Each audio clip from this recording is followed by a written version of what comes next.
This program lineup is brought to you by Vision Express. KUAM TVH, first on Guam.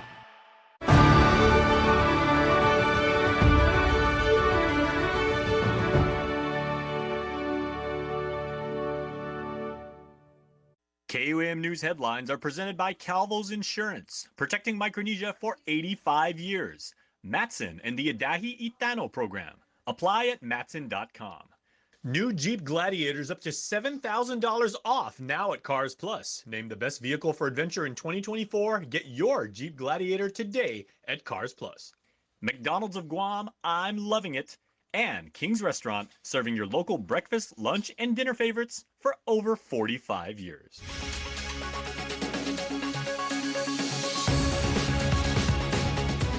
Ahead on KUAM News Primetime. Is the Guam Department of Education in a state of emergency? Lawmakers discussing if Bill 317 still holds weight in light of the urgent situation. A low voter turnout leaves some village races up in the air, forcing a write-in campaign for those who want to claim their seat.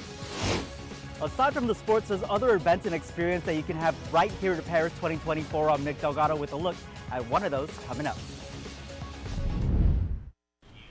Hafa and good evening. Welcome to KUAM News Primetime. I'm Tomas Manglona. And I'm Destiny Cruz. Thank you so much for making us a part of your day. Is 1 week enough to get 17 schools inspected and open for students? Government officials continuing to mull over Bill 317 as the Guam Department of Education declares a state of emergency.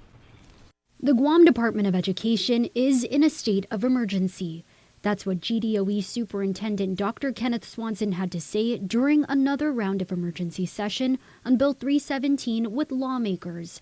Senators alongside a panel of government officials putting a pin in the meeting as the Guam Education Board swiftly met for an emergency meeting of their own.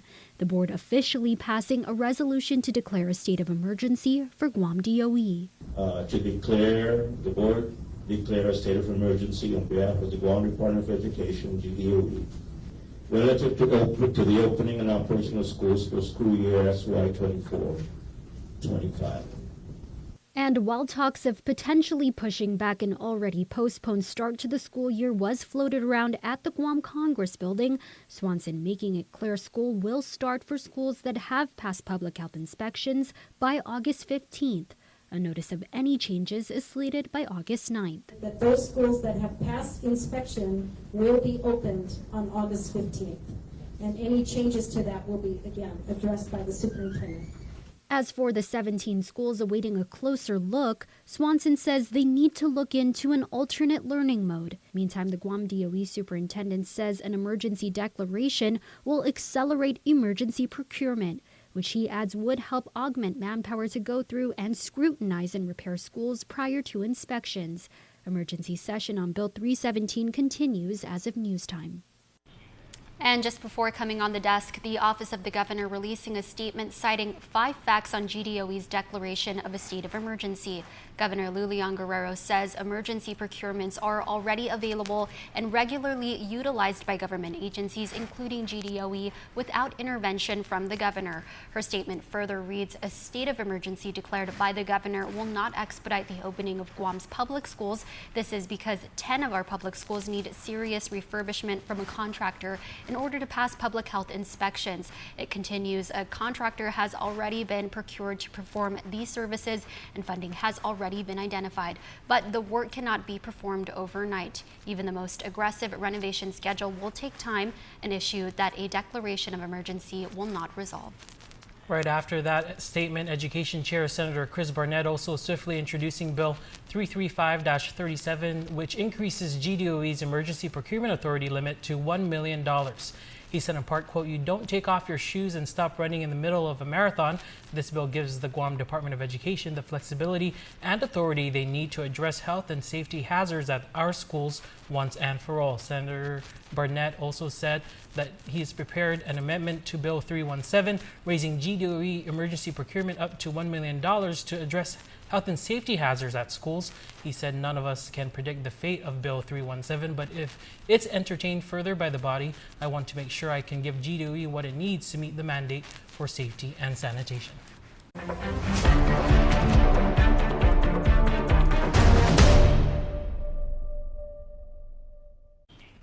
Now 7 candidates, even some unopposed in the primary elections village races, did not meet the minimum number of votes required to advance to the general. That means they'll now have to prepare a write-in campaign to secure their seat in office. Here's more. The ripple effect of a low voter turnout of 31.16% in the primary election turned into a much bigger wave days after. Most candidates in the villages for village mayors and vice mayors require a minimum of 300 votes to be placed on the general election. There are options. They can run a good write-in campaign. The GEC executive director told KUAM that 7 candidates were impacted. On the Democrat side, candidate for mayor in Hagat, Mark Charfaris, candidate for mayor in Humatak, Gilbert Uggan, and candidate for vice mayor in Hagat, Ruben Herrera. For Republicans, incumbent PD Mayor Jesse Alec, Santa Rita Sumay candidate for Mayor Janalu Salvador, Agana Heights candidate for Mayor John McDonald, and incumbent Tamuning Vice Mayor Albert Tovis. This shows that low voter turnout does matter. It does. It really does. And that makes the Guam Election Commission very sad. Yeah.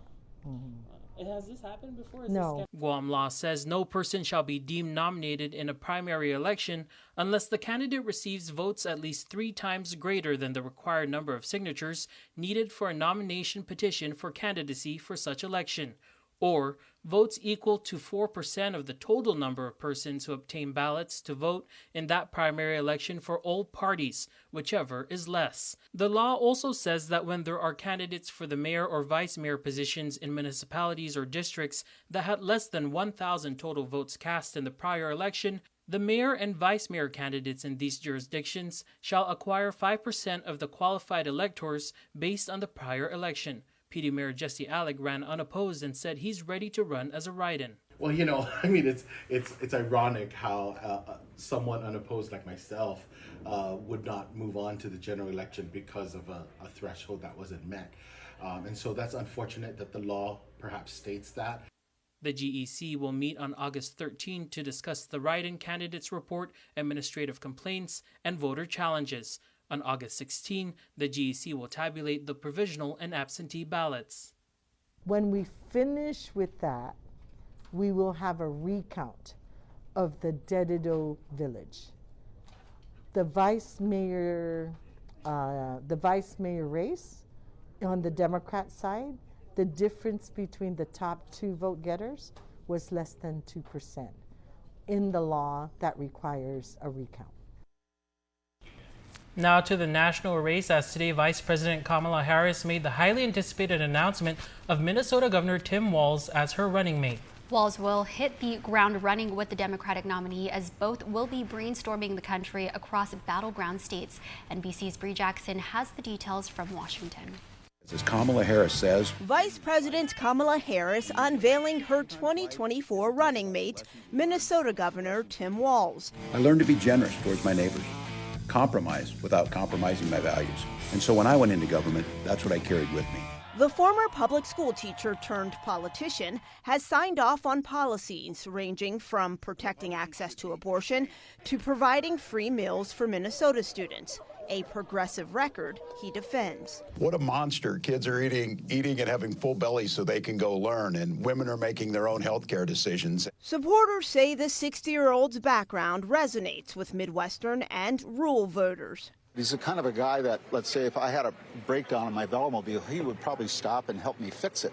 But he has faced criticism for his handling of protests following the death of George Floyd. Some argue he should have deployed National Guard troops sooner, an argument J.D. Vance is also making. Tim Walz allowed rioters to burn down Minneapolis in the summer of 2020. The Trump campaign weighing in on their opponents with this new ad. Kamala Harris and Tim Walz. They're failed, weak, and dangerously liberal. In a race this tight, political experts tell me the number 2 person on the ticket could be the difference maker. Walz can bring that sort of Midwestern, middle of the country sensibility to the ticket and to the conversation that will play well in places like Michigan, Pennsylvania, Ohio. The duo is making their case in some of those battleground states this week.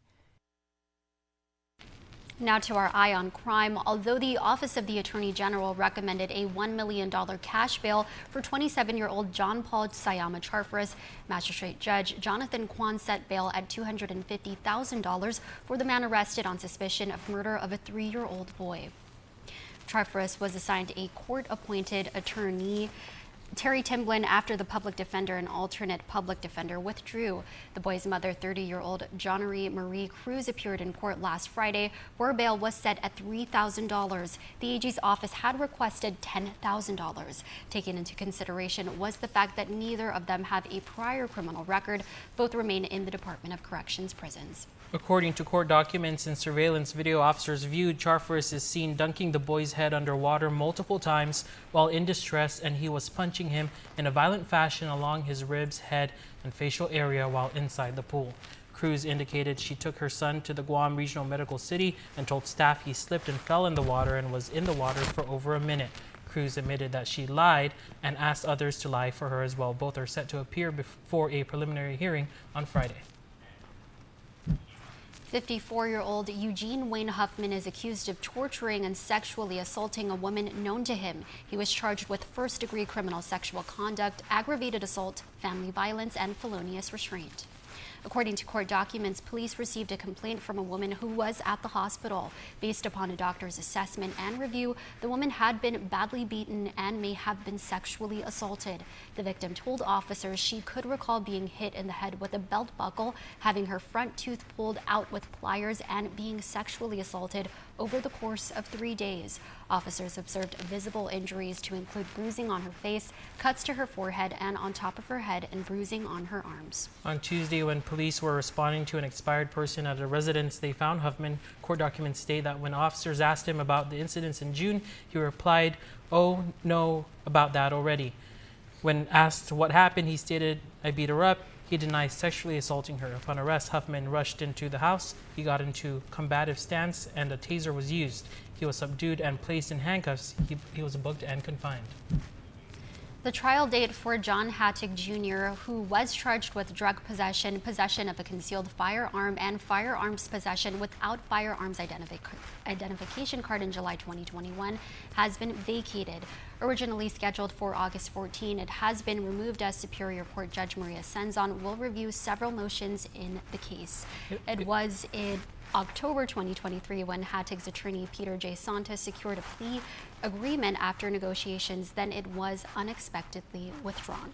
The sudden withdrawal prompted Santos to file motions to dismiss the superseding indictment, move for the disqualifications of AG Doug Moylan and Acting Chief Prosecutor Gloria Rudolph, and another motion asking if the judge to order evidence preparation.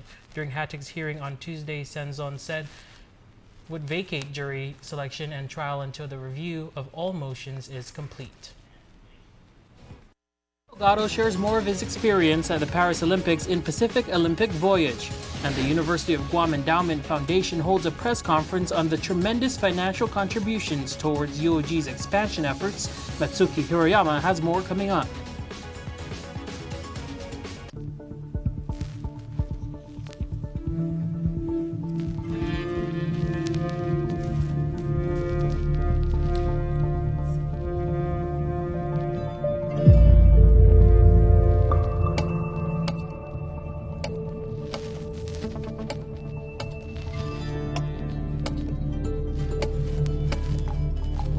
Get ready to soak up the savings this summer at Kmart.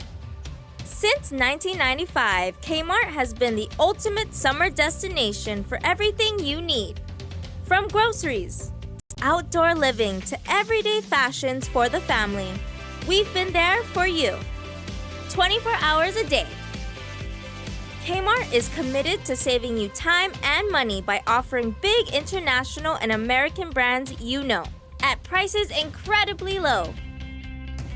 Whether you're finding the perfect shade for that summer glow in our beauty care aisles, firing up your summer cookouts from top brands like Weber and Kenmore, or gearing up for those outdoor camping and beach adventures, Kmart's your one-stop shop for an active, fun-filled summer. So, join the fun and soak up the savings. You'll find everything you need and more, only at Kmart. the ultimate shopping destination in Guam, where savings, quality, and summer fun meet under one roof. Kmart, your 24-hour superstore. Hey Nick, you going viral? Yeah. I don't really try, I'm just athletic. I ain't really high, I'm just level-headed. Tell me why the click looking magnetic. Tell me in the city when I'm back in it. Howdy, this is Congressman James Moylan. I heard your concerns on the challenges you face in getting loved ones from the Philippines to travel to Guam to visit. The visa process is timely with too many layers. This is why I continue to communicate with both the Department of Homeland Security and the Philippines Department of Foreign Affairs to get the Philippines added to the Guam CNMI visa waiver program. The wheels are in motion and the issue is building momentum, and we will continue to work on this until the job gets done. Welcome back to Primetime. Firefighters from the Northern Marianas will be making their way to California this week to assist the state in responding to devastating wildfires. The 29 firefighters on Saipan met with CNMI Governor Arnold Palacios today for a briefing and blessing before they depart the CNMI on Thursday and Friday. CNMI Department of Fire and Emergency Medical. The services told KUAM News that they are likely to help respond to the Park Fire in Northern California, which is the fourth largest wildfire in the state's history. The fire has destroyed 542 structures and has caused thousands of residents to flee their homes since it started in July 24. Safe travels to all, and our thoughts and prayers are with those impacted. The CNMI Office of the Attorney General's Child Support Enforcement Unit of the office joins the national campaign of Child Support Awareness Month. The CNMI AG collects over $400,000 in child support and currently handles interstate child support cases for parents who live in different jurisdictions. The CSEU said there are 194 active child support cases. They collected and distributed a total of $402,000 in child support last year. $356,000 is from non-custodial parents, $35,000 from tax rebates and refunds, and $10,000 from labor. So far this year, they collected and distributed a total of $353,000 in child support. CNMI AG Edward Manabusan said in a statement, "Our office will continue to exert all efforts to ensure that each child receives the financial resources necessary to live like everyone else." He added, "Our government cannot do it alone. It takes our whole community, from non-custodial parents, neighbors, friends, and employers, to help a child without one parent succeed." POV is brought to you in collaboration with United Airlines. Special thanks to the Office of the Governor of Guam. Team Guam's Raina Taiting Fung, Nicola Lagatao, and Mia Aquino are showing the world what they can do in their respective events. Nick Delgado will have the results on KUAM Digital and on Primetime tomorrow. Let's check in with Nick to see what else he's experienced at the games. Less than 24 hours away now before Team Guam gets back to the competition. But before we get there, I want to take you into a crowd favorite, a stadium right here, and the game is beach volleyball. Let's go in. Far from the sands of the Pacific, inside the Eiffel Tower center court, Team USA goes up against its neighbors, Team Canada. The crowd and the energy is wild.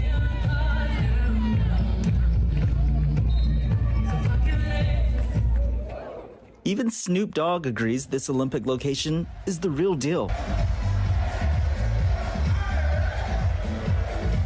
And from the vibes inside, a courtyard experience awaits, complete with beach volleyball courts for spectators,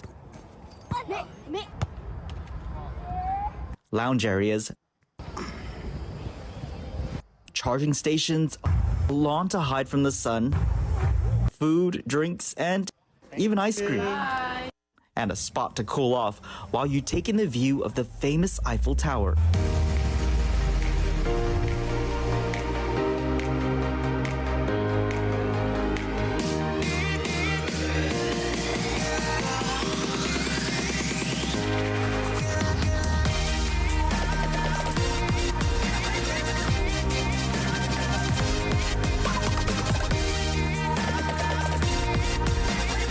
Paris is definitely turning up for the games.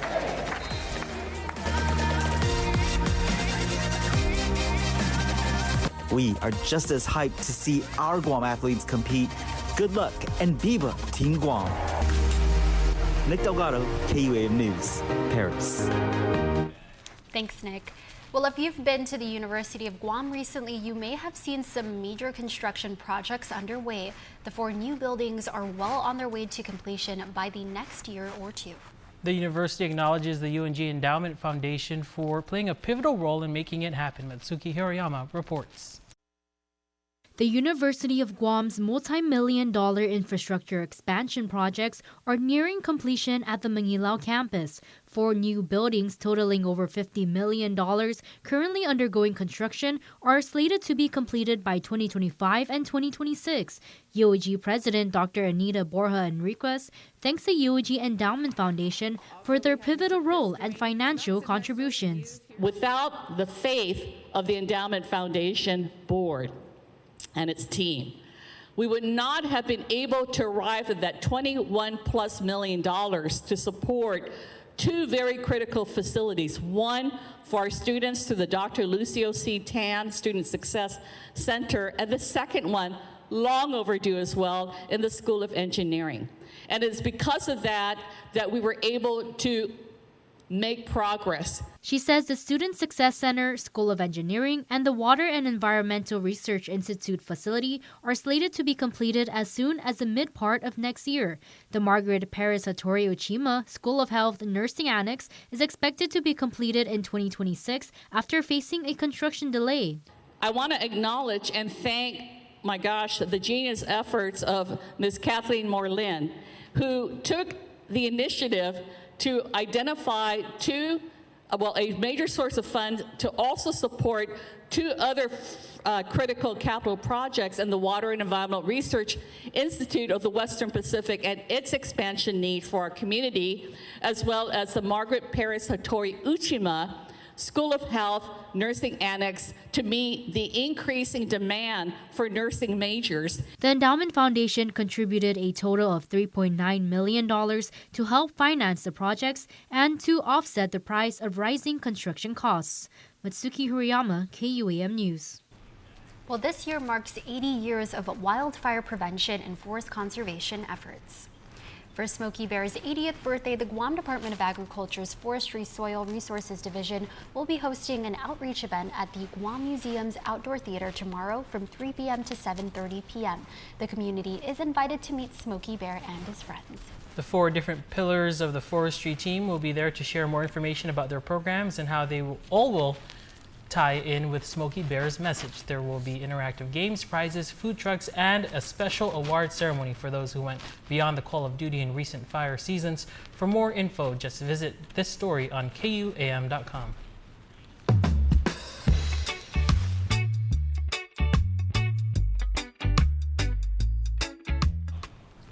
Now for a look at your world at home. Here's a view of the Dedido Park Playground.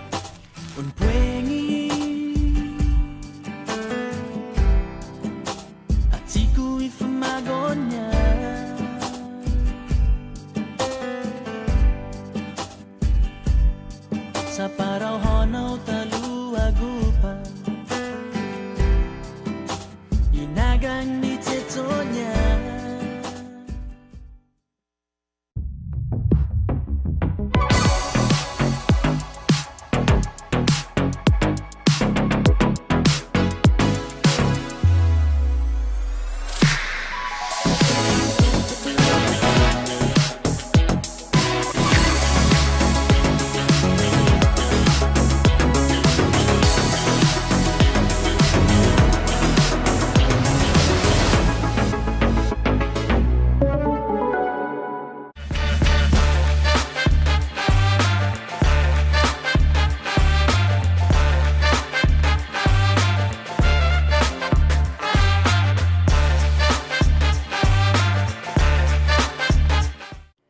The Guam Department of Public Health and Social Services celebrates Community Health Center Week from August 4 to August 10, 2024. The public health community centers in Dedido and Inalahan provide an array of services that promote good health for you and your families. Visit our website at dphss.guam.gov for more information. Viva Guam! Viva Public Health Community Health Center Week.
at one slice of melted cheese and said, more cheese. It looked at pickles and said, also onions. It wanted to be more than hot. It wanted to be juicy. This is the Quarter Pounder with cheese. If you thought one napkin for the Quarter Pounder with cheese was enough, it's not enough.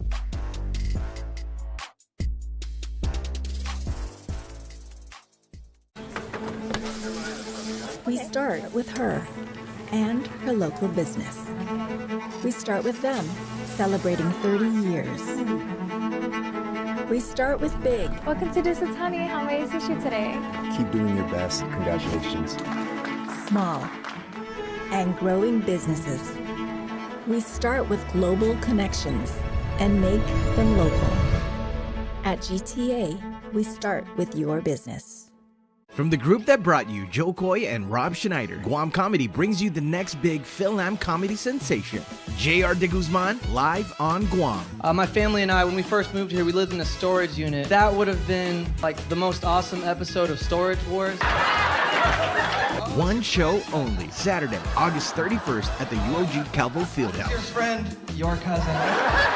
Get your tickets now at guamcomedy.com. J.R. de Guzman, live on Guam. Don't miss the fun.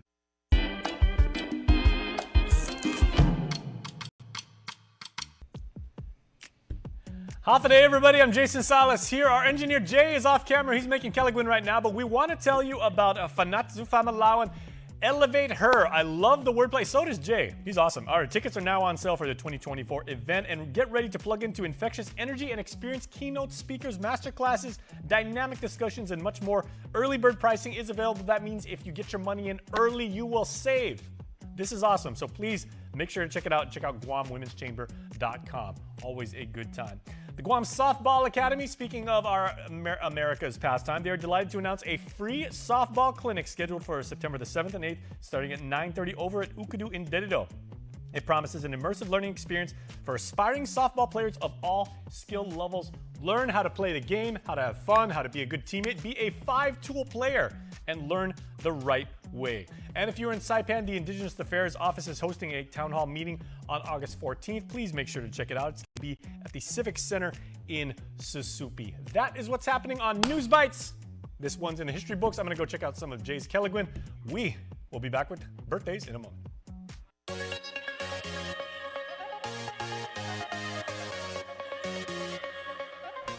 All right, here's your Cold Stone Creamery Birthday Club shoutouts.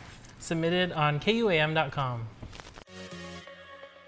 Happy birthday to Kayleen Hildebrand. Happy sweet 16 to our amazing daughter. You light up our lives every day with your kindness, creativity, and laughter.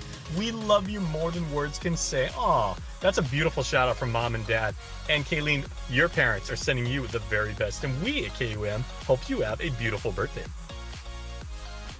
That's your primetime show. Thanks for watching. I'm Tomas Manglonia. And I'm Destiny Cruz. Have a safe evening and stay beautiful.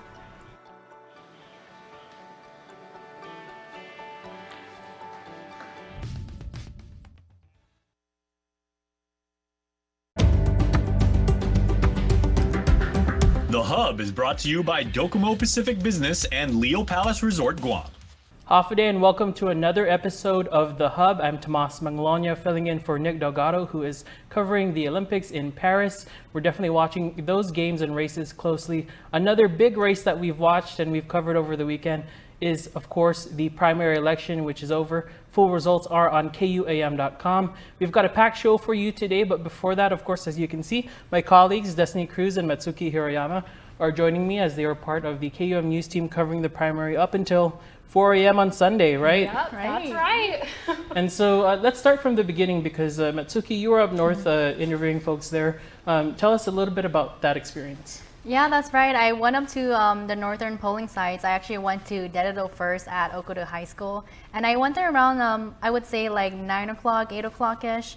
So there was not that many people as I was expecting, actually. There was a lot of people on the side of the road for electioneering and stuff for the different campaigns.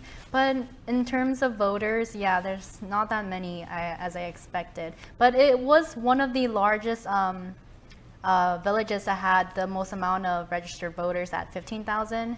So yeah, it's still surprising though. And then I went up to more north towards Chigo, where they had 7,000 registered voters, but still not as many as I was hoping. And Destiny, you're in the central area of Guam? That's right. We were in Juatnya, and like Matsuki said, there was a lot of electioneering when we made our way to Emiluhan, which is where the residents there, the registered voters, were there to cast their ballots. But like Matsuki said, definitely noticed that there were it was a low turnout, but that was in the morning, so maybe it picked up later on, we're hoping. But you know, what I really noticed about the voters when we asked them what their biggest concerns were on issues like education, stray dogs in the village, because as we know, of course, Juatnya was a highly contested mayoral race with 4 candidates on the ballot. So it was really interesting to see how the day turned out after that. That's right, and I think your observations were on point, because the headline this week is, of course, that low voter turnout that you discussed. Some of the numbers, which again you can find on KUAM.com, over just 18,000 people came out in the primary election. Of those, over 13,000 Democrats, just over 4,000 Republicans. So that comes out to about 31.16% when you take a look at the total number of registered voters. And of course, we'll continue that coverage this week. There's about less than 90 days at this point until the generals, so everyone's pivoting. There's some new filings that we're expected to see, like from the CCU and the Education Board and the Public Auditor. But now let's talk about the evening, because we continued. We went back to work Saturday afternoon into Sunday, and you both were at the different camps throughout the night while we were at UOG Election Central. So tell us a little bit about that whole experience, because we were able, fortunately, to get some reaction from at least the top 2 Democratic candidates in that race out of the 3. And I know we reached out to former Delegate Michael Siniclis, who we're still waiting to hear back from. But maybe first we'll start with you, Matsuki, because you were there at Senator Shelton's camp. Yeah, it was definitely a long day for us, for sure, and a long night, all the way up until, I believe, like 2 or 3 a.m.-ish. But yeah, it was definitely a fun experience for Senator Shelton's camp. They were up in Tamaning, pretty much like 5 minutes away from Ginger Cruz's camp. So me and Destiny were together, along with our producer Reese and our cameraman Jake. And we're just going back and forth pretty much. So it was a fun time, interesting for sure. And there was lots of supporters there. I would say on Senator Shelton's camp, it was more so, it was very quiet there actually. Whenever we would, when we would walk inside, there was a bit quiet, and yeah, a fun time for sure. My first primary election, so an experience. Well, yes, I know. Team KUAM, you both as well did a great job, and as we got immediate reaction as those results came out in 4 batches. But Matsuki, real quick, I understand you also got to interview Senator Shelton for about a minute or so when the results came out. What was her response? I know part of it was that she was disappointed, but proud of the work that she did, right? Yeah, initially we actually weren't sure whether she would be up for giving us that final interview, but because at one point you were waiting in a garage, I heard. We were waiting in her garage. It was raining, but thankfully they came out.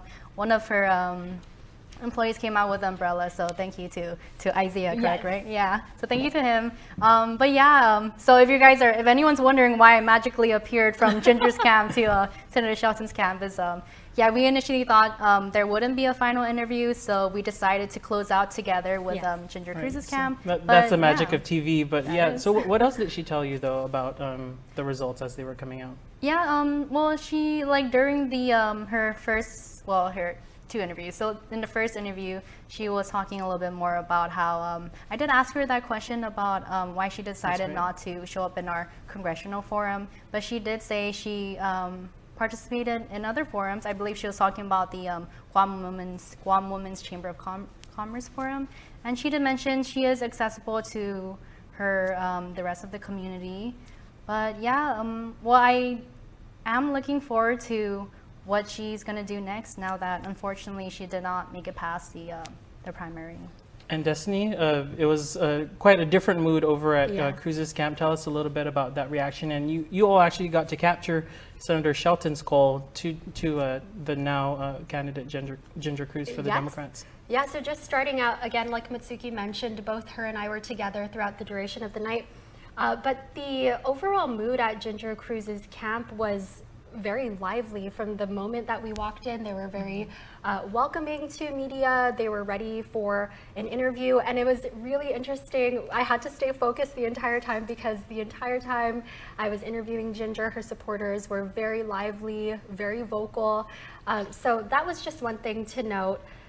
Throughout the night, we again went back and forth between Ginger Cruz's camp and Senator Amanda Shelton's camp.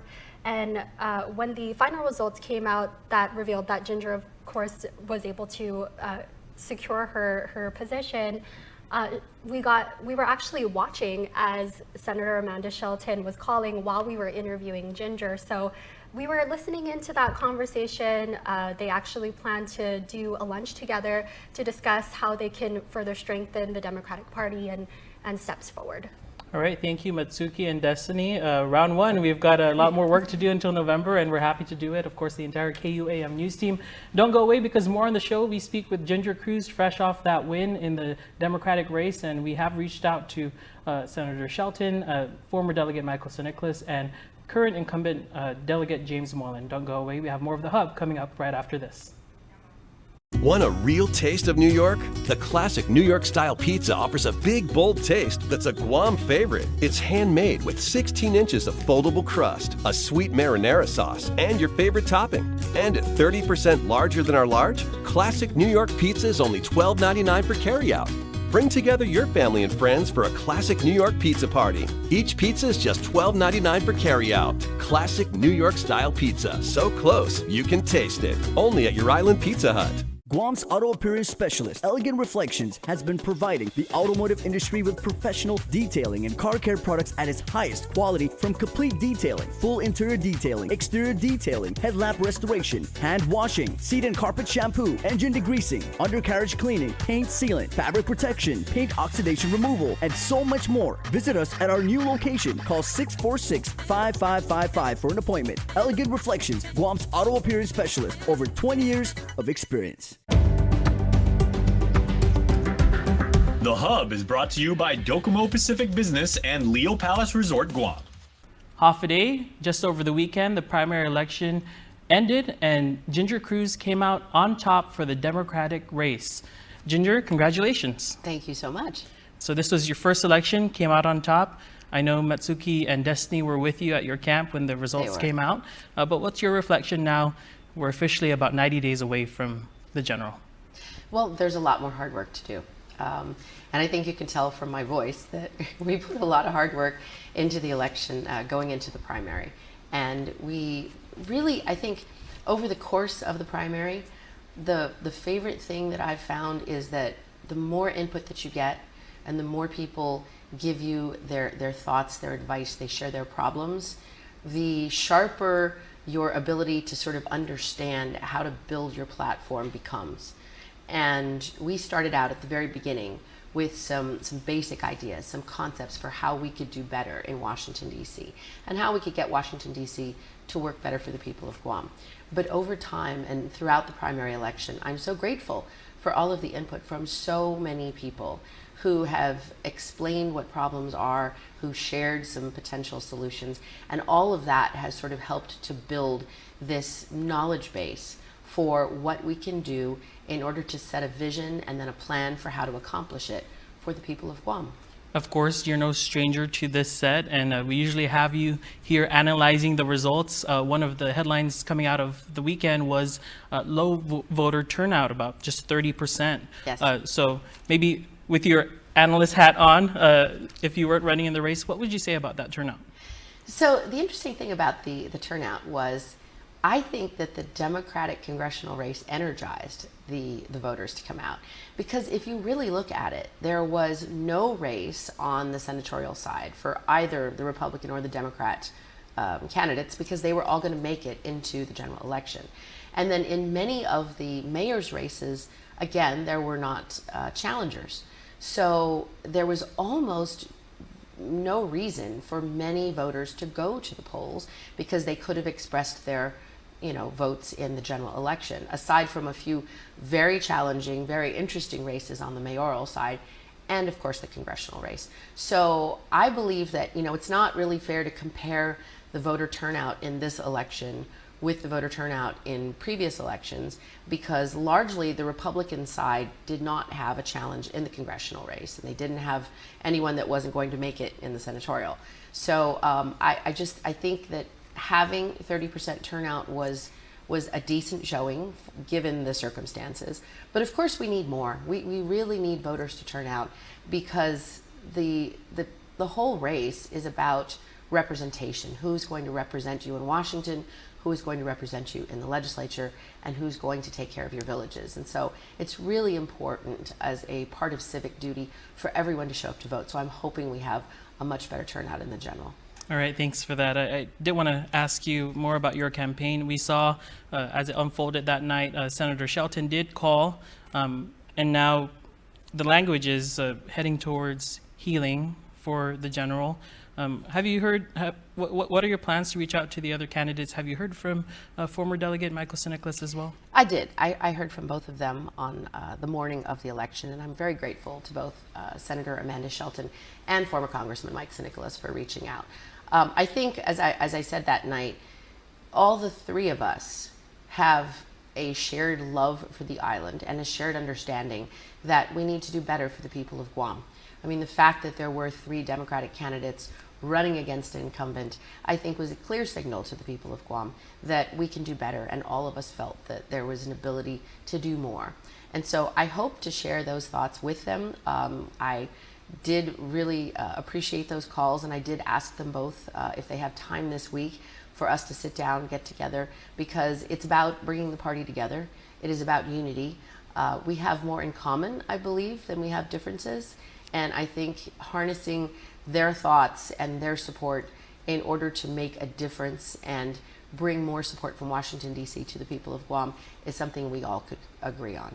We actually got Senator Shelton's call to you recorded. I'm curious what former delegate Siniclas told you.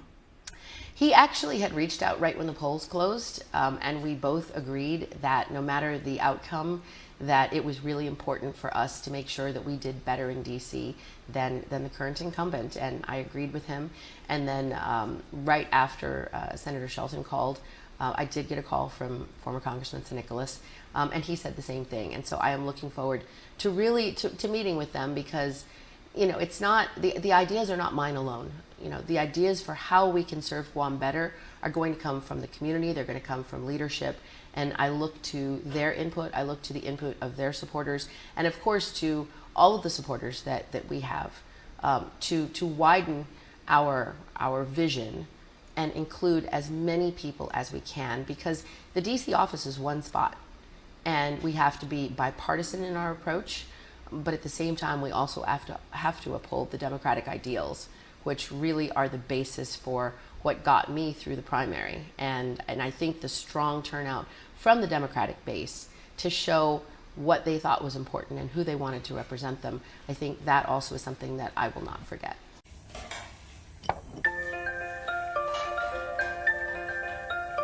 Honey, do you want some milk? Do you ever wonder how your favorite products make their way into your local stores?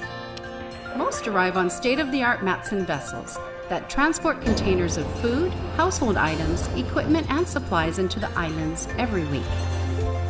Because we know that you depend on us, we work closely with our partners to ensure that our shipments arrive on time, all the time, so you can find your favorite products when you need them. We transport the region's most precious cargo that supports successful businesses and promotes a better quality of life for our families. Matson is proud to have been the hometown shipping carrier for Guam, the CNMI, and Micronesia for the past 25 years, and you can count on us to be here for generations to come.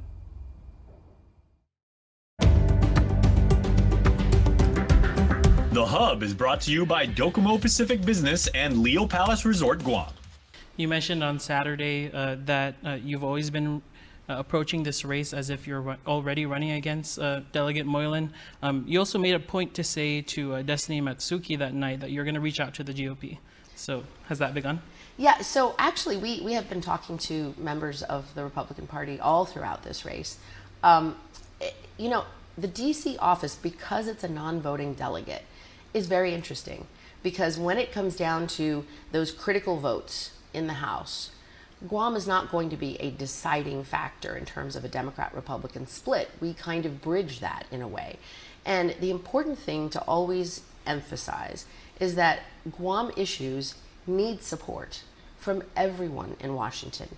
We need to be able to gather a coalition of support from not only the Democrats in Washington, but also from the Republicans in Washington. Because at the end of the day, it's about national security.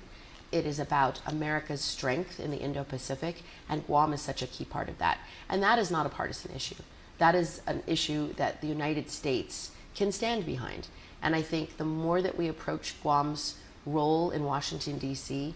as a critical role for national security, but also a critical role for diplomacy and for keeping the peace at a very, very important time in the history of Guam and in the history of the United States.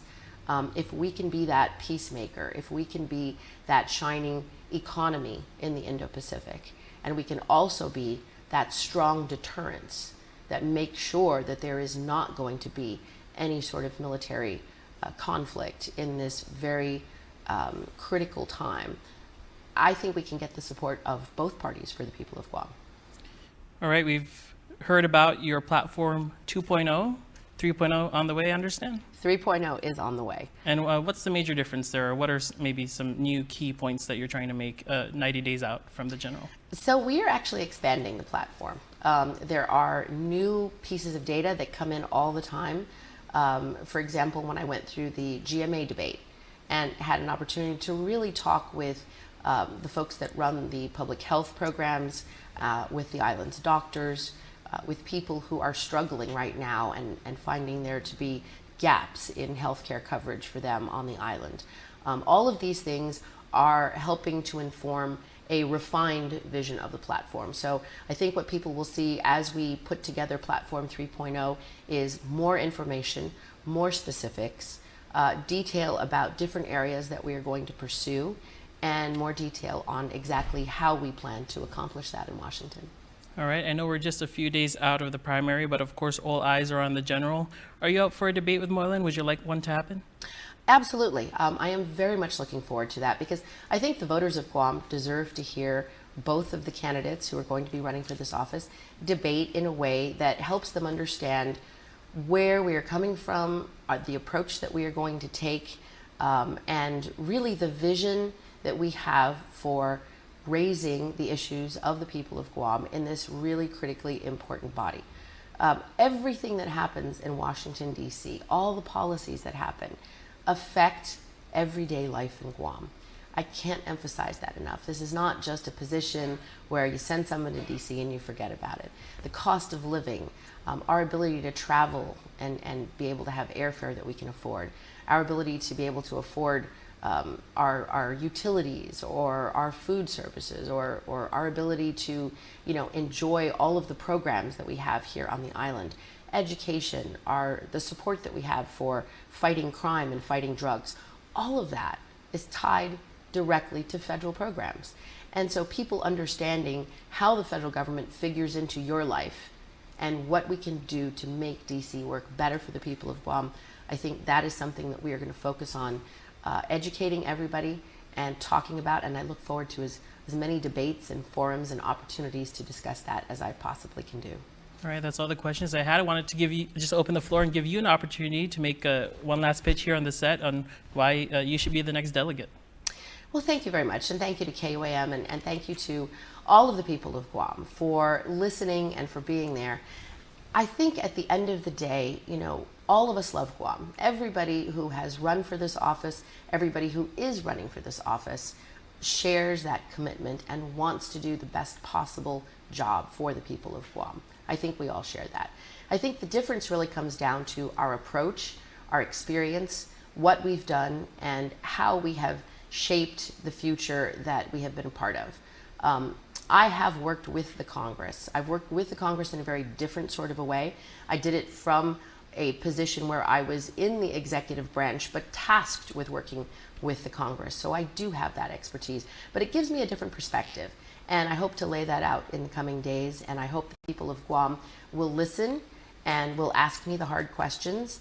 And at the end of the day, it really is the future of Guam that is in the hands of the voters, and I hope they give me the chance, because I will not let the people down. And I am somebody who is going to bring every ounce of my experience and my knowledge and my love for Guam and my hard work, and I hope people get to see that in the next 90 days. Thank you so much, Ginger Cruz, for your time. Something is calling, and I can't help it. That's not the wrong when there ain't no song. Watch me as I go. This is my mood when I make a move. Watch me as I go. This is my mood when let's take a break. There's no use. This is my mood when I make a move. This is my mood when The Guam Department of Public Health and Social Services celebrates Community Health Center Week from August 4 to August 10, 2024. The Public Health Community Centers in Dededo and Inalahan provide an array of services that promote good health for you and your families. Visit our website at dphss.guam.gov for more information. Viva Guam! Viva Public Health Community Health Center Week. School's back in session, and Kmart is the ultimate back-to-school headquarters for all your essentials. Stock up on everything you need to ace your classes. From backpacks to crayons, Kmart's got it all in one place. Snack time just got better. Choose from a fantastic selection of snacks and drinks to keep you fueled and focused throughout the day. Get an A+ in style with the newest fashion trends for everyone in the family. Heading to college? Kmart's got the essentials to deck out your dorm in style. Move to the head of the class with Kmart, the one smart shop for unbeatable deals on everything you need to kick off an amazing school year. Kmart, your 24-hour superstore. Your campus, your style, your way.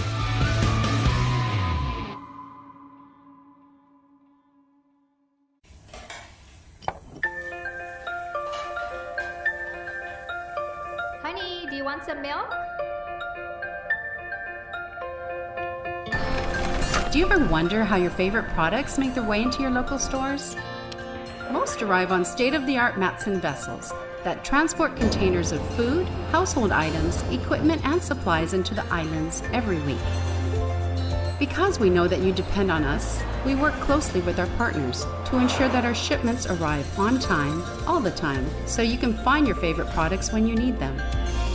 We transport the region's most precious cargo that supports successful businesses and promotes a better quality of life for our families. Matson is proud to have been the hometown shipping carrier for Guam, the CNMI, and Micronesia for the past 25 years, and you can count on us to be here for generations to come. We all have our concerns about our quality of life and how it can be improved. If you don't like the direction our island is headed, it's up to you to choose leaders you believe will make a difference. The choice is yours. And if you don't vote, you can't complain. Vote. Period. Get the latest deals, steals, info on sales, events, places to try, and even big giveaways on KUAM Circular. Don't miss out. Follow us on Instagram and Facebook and get on board today. The Hub is brought to you by Docomo Pacific Business and Leo Palace Resort Guam. And now we're with GEC Executive Director Maria Pangilinan. Ms. Maria, number one question on people's mind, or perhaps the number one topic after the primary, is voter turnout. I saw one data point where it hasn't been this low since the 90s for the primary. What's your reflection on that? Well, the Guam Election Commission does everything, and I'm sure the candidates do everything and the parties do everything to get the voters out. So I guess, yes, it's low voter turnout. But the thing to also remember is that our voter registry has gone up to over 60,000, mostly because of motor voter. And motor voter, people register to vote, not realizing sometimes that they're just now registered to vote. So we got to get the folks to hurry up and say, check the GEC website, check, if you're registered to vote, please come in and vote at the general election come Tuesday, November 5th. We try our best. Let us know how else to entice the voter to come in. Early voting is very efficient as far as people tell us. There were no lines at the polls on Saturday. So that too was very efficient. Voting on election day is also as efficient as voting on early voting. It's just what day you want to come in. And my last question is about the general election. What do the next 90 or so days look like? What should voters know? How is GEC prepared? Okay, so first and foremost, those who are not registered to vote can now get on our website to register online if they have a current Guam driver's license or a current Guam ID. Secondly, at Department of at Motor Vehicle, when people go in to get a new or renew their license or Guam ID, they can register to vote up there as well. Our volunteer registrars will be coming in today to pick up their packets. They can register with them as well as soon as these volunteer registrars pick up their packets. So that's the first thing we do. We want to get more people to register who wanted to vote in the primary but were not registered. Also, we will work towards certification at the primary election.